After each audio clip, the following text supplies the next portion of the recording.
The Infinix Hot 9 is the latest and probably the hottest in the Infinix Hot series, and it is the successor to the Infinix Hot 8 of last year that was launched in September of 2019. Interestingly, the Infinix Hot 9 is the first in the Hot series to come with a quad camera setup and a triple LED flashlight. What's up guys, it's Victor here again, and in this video we shall be taking a first hands-off look at the seemingly new Infinix Hot 9. And if you are new here or maybe you haven't, please consider hitting the subscribe button just below this video and toggle on the post notification bell icon so that you'll be notified the next time and every other time I post a new video like this one.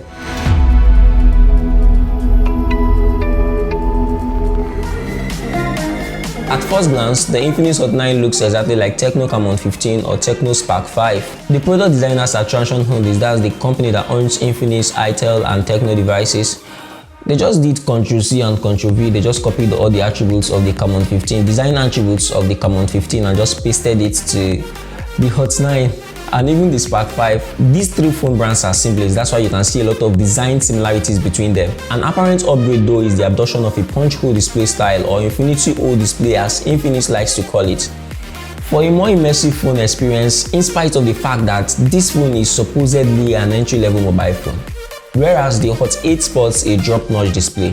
There is also a slight upgrade of the display size on the Infinix Hot 9, which is now a bezel-less 6.6 inches 720 by 1600 HD display enclosed in a plastic frame and back. This is an upgrade from the in-drop notch display of the Hot 8. At the rear side of the device, the camera looks like a Tecno Camon 15 or a Tecno Spark 5, as I mentioned earlier, while featuring a rectangular rear section housing 4 cameras with a triple LED flashlight by the side. Also at the back of the device, you will find the fingerprint sensor. On the right side of the phone, and just like every other phone Transsion has released recently, there are volume rockers sitting just above the power button. On the left side of the device is a dual SIM and memory card tray with support for dual 4G SIMs. But however, it doesn't come with LTE band 8, which is Glo's LTE band. But nonetheless, Glo has since extended their 4G network to band 3, which is what most networks in Nigeria use, like MTN and Airtel. They are all on LTE band 3. So with this phone, you'll be alright by all means. At the bottom edge, you get a headphone jack, a speaker grill, and a micro USB 2.0 port. As expected, this is destiny. The Infinix Hot 9, just like the Hot 8, packs a 5000 mAh battery, which should be more than enough for a full day of modest use. There is a quad camera configuration or setup on the rear, which is made up of a 16 megapixel main shooter with autofocus, a 2 megapixel macro lens, another 2 megapixel depth sensor, and a QVGA lens or a low light lens for night photography. On the front side, there is an 8 megapixel selfie camera inside the punch hole in the display. The Infinix Hot 9 runs on XOS, which is Infinix custom UI slapped on top of Android 10. XOS brings new features such as a new dark mode that will use less of your phone's battery and cause less strain on your eyes in dim environments. It also comes with a lock screen dual clock feature for people that are always on the go, so that there is no need to get confused about the time difference with 2 sets of highly configurable digital clocks for your lock screen. Another feature is instant USSD that can deliver all USSD codes from mobile operators in only 1 second. There is also a call gesture picker feature that allows you to answer calls on your Infinix phone without touching the screen or even the phone.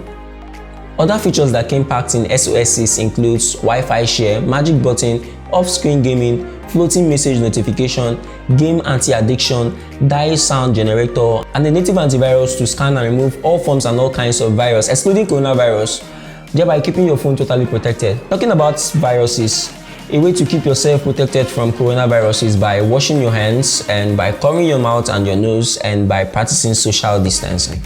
At the heart of the Infinix Hot 9 is a 1.8 GHz MediaTek Helio A25 chipset, which is arguably a downgrade from the Helio P22 chipset used on the Infinix Hot 8 of last year. But comparatively, the Helio A25 chipset used on the Hot 9 is a 2020 chipset, and it is from MediaTek's entry-level segment of processors, while the P22 chipset used on the Hot 8 of last year is from 2017. Even though it's from MediaTek's mid-range segment of processors, in reality the A25 chipsets in the Hot 9 might outperform the P22 chipsets in the Hot 8 because the A25 is a 2020 chipset and the P22 is a 2017 chipset. The phone will come in multiple variants, with the highest variant sporting 4GB of RAM and 128GB of internal storage. Just recently, Infinix Hot 9 was launched in Indonesia and is expected to be launched in India on the 28th of this month, which is May, after which it will come to Africa and Nigeria. So please subscribe to this channel so you'll be among the first to see a detailed hands-on review of this product once it gets into the market. And it is expected to be a $100 device, which is approximately 36,000 naira and 580 Ghana cedis. For the most part, and with all things considered, the Infinix Hot 9 looks like a device we've seen very recently, with its uninspiring design that suggests a copywork.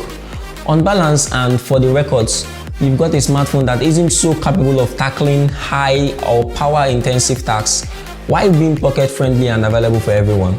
But ultimately, the Infinix Hot 9 is qualified to be a budget king.